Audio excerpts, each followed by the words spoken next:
آپ نے کبھی سوچا ہے کہ سیکس کیا ہے؟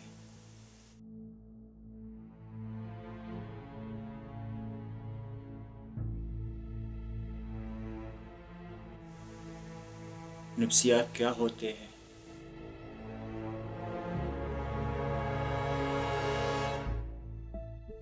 یا آپ نے کبھی غور کیا ہے کہ آپ کے بچپن کے تجربات آپ کی جنسی ترجیحات کو کیسی متاثر کر سکتی ہے؟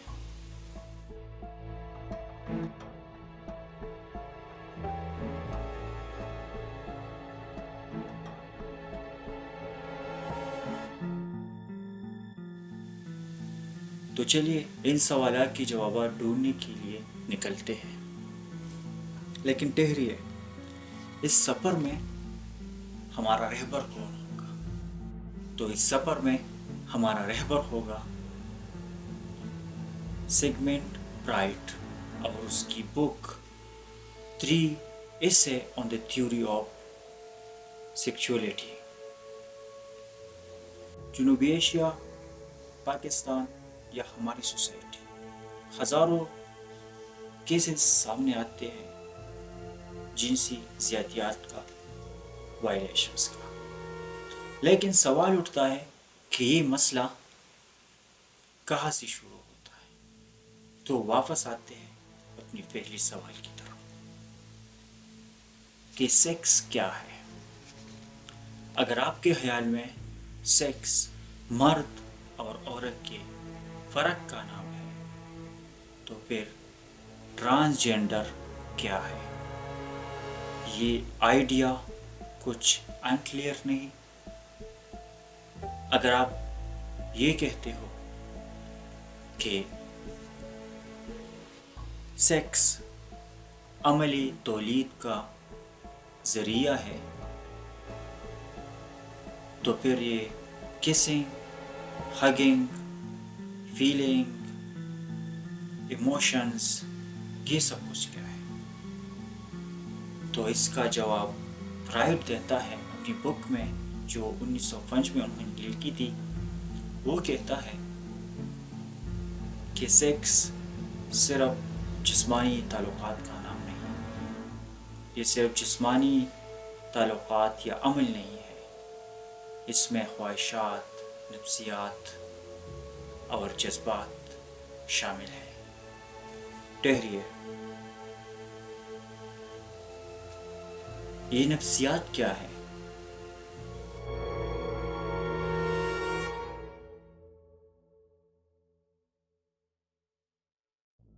نفسیات کا مطلب ہے انسان کی سوچ اور رویوں کا مطالعہ کرنا، کہ ہم کیا سوچتے ہیں، کیا سمجھتے ہیں، اور جو کرتے ہیں وہ کیوں کرتے ہیں، اس کے پیچھے کون سی قوتیں عمل کرتی ہے۔ ایک بات بتاؤ، فرائڈ کہتا ہے کہ آپ نے کبھی سوچا ہے کہ ایک عورت ہمیشہ بیٹے کی طلب کیوں کرتی ہے کہ میرا ایک بیٹا ہو؟ جب عورت کو پہلی مرتبہ پتہ چلتا ہے لڑکی کو کہ اس کی تو فینس نہیں ہے، یعنی وہ عورت ہے، تو اس کے دل میں یہ خیال پیدا ہوتا ہے کہ کیوں میرا یہ چیز کیوں نہیں ہے۔ اس کی خواہش ہوتی ہے جب اس کی شادی ہوتی ہے تو اس کی سب سے پہلی جو یہ خواہش ہوتی ہے کہ میرا جو اولاد ہو وہ نارینہ ہو، اور یہ ایک ڈارک ریالٹی۔ تو واپس آتے ہیں اپنی ٹاپک کی طرف۔ فرائڈ کے مطابق دماغ کی 3 حصے، پہلا حصہ شعور، وہ سب کچھ جو ہم جانتے ہیں اور جس پر ہم سوچتے ہیں۔ ذیلی شعور، وہ سب کچھ جو ہم نہیں جانتے لیکن ہم محسوس کر سکتے ہیں۔ لاشعوری، وہ سب کچھ جو ہم نہیں جانتے لیکن وہ ہمارے رویوں میں ہوتا ہے، ہماری رویوں پر اثر انداز ہوتی ہے۔ یہ 3 چیزیں آپ نے اپنی ذہن میں رکھنی ہیں، اور ہم اب چلتے ہیں فرائڈ کی پہلی ایسے کی طرف۔ the sexual aberration یعنی جنسی انحرافات. جنسی انحرافات کیا ہوتے ہیں؟ فرائڈ کے مطابق جو اس کا پہلا ایسے ہے جنسی انحرافات، یعنی معاشرے میں جو کچھ ہوتا ہے اس کی مخالف آپ کی جنسی جو خواہشات ہیں وہ اس کی طرف جاتی ہے. مختلف اشیاء، غیر معمولی اشیاء اس میں شامل ہوتے ہیں. اس کی دو اقسام ہے. جو پہلی قسم ہے وہ ہے آبجیکٹ آف ڈیزائر، یعنی آپ کن چیز سے جنسی تسکین حاصل کرتے ہو، جو آپ کا آبجیکٹ ہے وہ کیا ہے. تو وہ پھر 3 چیزیں اس میں شامل ہے. اور جو پہلا قسم ہے فیشزم. فیشزم اصل میں آپ نے سے لوگوں کو دیکھا ہوگا جو کسی کی سفید فاؤ دیکھ لیتے ہیں، کسی کی سفید ہاتھ دیکھ لیتے ہیں، یا کسی کے انڈر ویئر کلاکس دیکھ لیتے ہیں، تو وہ اس کو جنسی تسکین ملتا ہے، اس کی جو ہارمونز ہوتے ہیں وہ ایکٹیو ہو جاتے ہیں. تو فرائڈ کہتا ہے کہ ایسا کیوں ہوتا ہے، وہ اپنی دوسری حصے میں اس کا جواب دیتا ہے. اس کے علاوہ آپ نے ایسے لوگ دیکھے ہوں گے جو مخالف جنس کو چھوڑ کر ہم جنس پرستی کی طرف چلتے ہیں، یا آپ نے ایسے لوگ دیکھے ہوں گے جس کو چائلڈ فٹنس یا پیڈوفیلیا کہتے ہیں، جو نابالغ بچوں کی طرف اپنی جنسی کشش رکھتے ہیں. تو فرائڈ کہتے ہیں کہ اس کے پیچھے جو وجوہات ہیں وہ کیا ہے. تو وہ کہتا ہے کہ ساری بچپن کی جو تجربات ہوتے ہیں کہ یا رویے جو اس پہ اپلائی ہوتے ہیں بچپن میں، یہ سارے اس کے اثرات ہیں جو دوسرے حصے میں وہ تفصیل سے پھر بیان کرتا ہے. تو یہ تو پہلی جو جنسی انحرافات کی جو اقسام میں جو پہلا قسم تھا آبجیکٹ آف ڈیزائر، یہ تو اس کے حصے تھے. اب آتے ہیں اس کی دوسری قسم کی طرف، ایم آف ڈیزائر، یعنی یہ کس انداز میں جنسی تسکین حاصل کرتے ہیں، اس کا ایم کیا ہوتا ہے. تو آپ نے اکثر انگلش کی فلموں میں دیکھا ہوگا کہ اکثر جو ہیرو ہوتا ہے وہ اپنی محبوب کو زنجیروں میں باندھ دیتا ہے اور اس کو اذیت دیتا ہے اور پیار بھی کرتا ہے. اسے کہتے ہیں سیڈزم. سیڈزم میں یہی ہوتا ہے کہ آپ اپنی محبوب کو زنجیروں میں باندھ دیتے ہو، اس کو اذیت دیتے ہو. یہ آپ کے پیار کا ایک قسم ہوتا ہے، آپ کو اس سے جنسی تسکین ملتا ہے. اس کا مخالف ایک ہے مارشزم، جس میں آپ اپنے آپ کو تکلیف دیتے ہو، اپنی محبوب کے ہاتھوں سے خود کو تکلیف دیتے ہو، آپ کو اس سے جنسی تسکین ملتا ہے. اس کے علاوہ ورشزم ہے، یعنی ایسے لوگ یہ ہوتے ہیں جو دوسروں کو جنسی سرگرمی میں دیکھ کر جنسی تسکین حاصل کرتے ہیں، لوگوں کو بنا کپڑوں کے دیکھ کے جنسی تسکین حاصل کرتے ہیں. تو یہ مختلف قسم کے لوگ ہیں اور اس کے پیچھے ایک ڈارک ریالٹی ہے اس کی بچپن کی، جو فرائڈ اپنی دوسرے حصے میں بیان کرتے ہیں. دوسری حصے کی جانب جانے سے پہلے ان وجوہات پہ تھوڑا سا بات کرتے ہیں کہ آخر ان انحرافات کی وجوہات کیا ہے. تو پہلی جو وجہ ہے جو لاشعوری طور پہ، جس میں نے آپ کو بتایا، لاشعوری طور پہ ہمارے رویوں کو جو متاثر کرتے ہیں وہ ہے بچپن کے تجربات، بچپن کی یاداشتیں یا تجربات. مثال کے طور پر اگر بچپن میں کوئی شے جیسے کہ ماں کا لباس، جوتے، کپڑے وغیرہ بچے کی توجہ کا مرکز بنتا ہے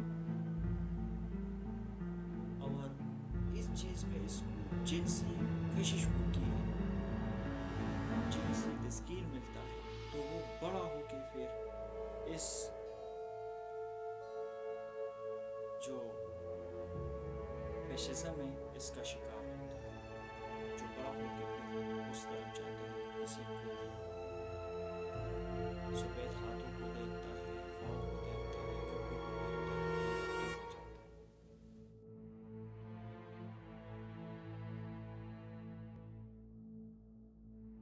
یہ مارشزم جو ہوتا ہے یا سیڈزم جو ہوتا ہے، اس کے پیچھے جو وجوہات ہیں وہ بھی یہ ہے کہ بچپن میں ایک بچہ اپنے والدین سے یا سماج سے، معاشرے سے ظلم ستم وہ اس پہ گزر جاتی ہے، تو اس کے بعد اس کو جب اس سٹیج پہ وہ آ جاتا ہے تو وہ سیڈزم کا، مارشزم کا شکار ہو جاتا ہے۔ دوستو، اب فرائڈ کی دوسری اسے کی جانب بڑھتے ہیں جس کا نام ہے The Sexual Development Stages۔ اس کے 5 مراحل فرائڈ نے بیان کیے ہیں۔ ایک بچہ جو ہوتا ہے وہ ان 5 مراحل سے گزرتا ہے۔ آپ کو پتا ہے کہ فرائڈ نے یہ کہا ہے کہ جو جنسی تسکین ہوتی ہے، یہ جو سیکس ہوتا ہے، یہ بچپن سے ہی بچوں میں ہوتا ہے، لیکن کس طرح ہم اس کو دبا دیتے ہیں، اور اس جنسی توانائی کو لیبیڈو کا نام دیا گیا ہے۔ فرائڈ کہتا ہے کہ لیبیڈو جو ہوتا ہے، جو جنسی توانائی ہوتی ہے، یہ بچوں میں ہی ہوتا ہے، بڑوں میں بھی ہوتا ہے، یہ شروع سے بچوں میں ہوتا ہے۔ جو پہلا سٹیج اس میں آتا ہے وہ ہے اورل سٹیج، یہ پیدائش کے بعد ہوتا ہے، اور اس وقت بچے جو زیادہ جنسی تسکین لیتے ہیں، مزے لیتے ہیں، وہ اپنی زبان کے ذریعے لیتے ہیں۔ وہ جب کچھ کھاتے ہیں، دودھ پیتے ہیں، تو اس سٹیج میں بچے اپنی جو جنسی تسکین ہوتی ہے وہ وہاں سے لیتے ہیں۔ دوسرا جو سٹیج ہوتا ہے اینل سٹیج اسے کہتے ہیں، یعنی آپ کو پتہ ہے فرائڈ کہتا ہے کہ جو دوسرا سٹیج ہوتا ہے جس میں بچے زیادہ جنسی توانائی لیتے ہیں، جنسی تسکین لیتے ہیں، مزے لیتے ہیں، وہ ایک سکون لیتے ہیں، وہ اپنے اینل کے ذریعے لیتے ہیں۔ جب وہ پوٹی کرتے ہیں، پیشاب کرتے ہیں، تو اس کو ایک تسکین ملتا ہے جب اس کو ماما ٹچ کرتی ہے، یا اکثر آپ نے دیکھا ہوگا کہ بچے اپنے محسوس جو اس کے اعضاء ہے اس کے ساتھ کھیلتے ہیں۔ تو فرائڈ کہتا ہے کہ یہ لیبیڈو کا دوسرا سٹیج ہے۔ اس کے علاوہ جو تیسرا مرحلہ آتا ہے وہ 3 سے 6 سال کے درمیان کا ہوتا ہے۔ اس سٹیج کو کہتے ہیں پلیجنٹ سٹیج۔ اس سٹیج میں بچے کا جو جنسی توانائی ہے یا جو بچوں کا جو سوالات ہے وہ الگ ہو جاتے ہیں۔ وہ پوچھتے ہیں اپنے والدین سے کہ یہ میری جنسی اعضاء کیا ہے، میرے یہ اعضاء کم کیوں ہے، یہ دوسروں سے مختلف کیوں ہے، یا ایسے سوالات کرتے ہیں بچے کہ ممی اور پاپا ایک دوسرے سے پیار کیوں کرتے ہیں۔ اس سٹیج میں بچوں کا جو توجہ ہوتا ہے وہ اپنی بدن کی طرف ہوتا ہے، مختلف سوالات جنم لینے لگتے ہیں۔ اگر اس سٹیج سے بچے صحیح طریقے سے نکل پائے تو آنے والے وقت میں اس کو مشکل نہیں ہوگی۔ جو چوتھا سٹیج ہے وہ ہے لائنڈ سٹیج، جسے لیٹنٹ سٹیج بھی کہتے ہیں۔ اس کا جو مرحلہ ہوتا ہے یہ 6 سے 12 سال تک ہوتا ہے۔ 6 سے 12 سال میں بچے زیادہ تر کھیل کود میں گزارتے ہیں، سماجی مصروفیات میں، کھیل کود اس چیزوں میں گزار لیتے ہیں، اور جو آخری 5واں سٹیج ہے وہ جنسی سٹیج یا جینیٹک سٹیج اسے کہتے ہیں۔ اس کا یہ مرحلہ بلوغ سے شروع ہوتا ہے۔ یہ آخری سٹیج میں جب بچے پہنچ جاتے ہیں تو یہ پھر اپنے تعلقات خود بناتے ہیں اور اپنا جو لیبیڈو ہوتا ہے اس کو بھی خود کمپلیٹ کرتا ہے۔ تو آپ کو ہماری ویڈیو کیسی لگی؟ اگر آپ کو یہ ویڈیو اچھی لگی، یہ ویڈیو کافی لمبی ہو رہی ہے اسی لیے اس کا جو تیسرا حصہ ہے میں یہاں پہ بیان نہیں کر سکتا، تو اگر آپ کو تیسرے حصے چاہیے تو میں اس پہ ضرور ویڈیو پر بناؤں گا۔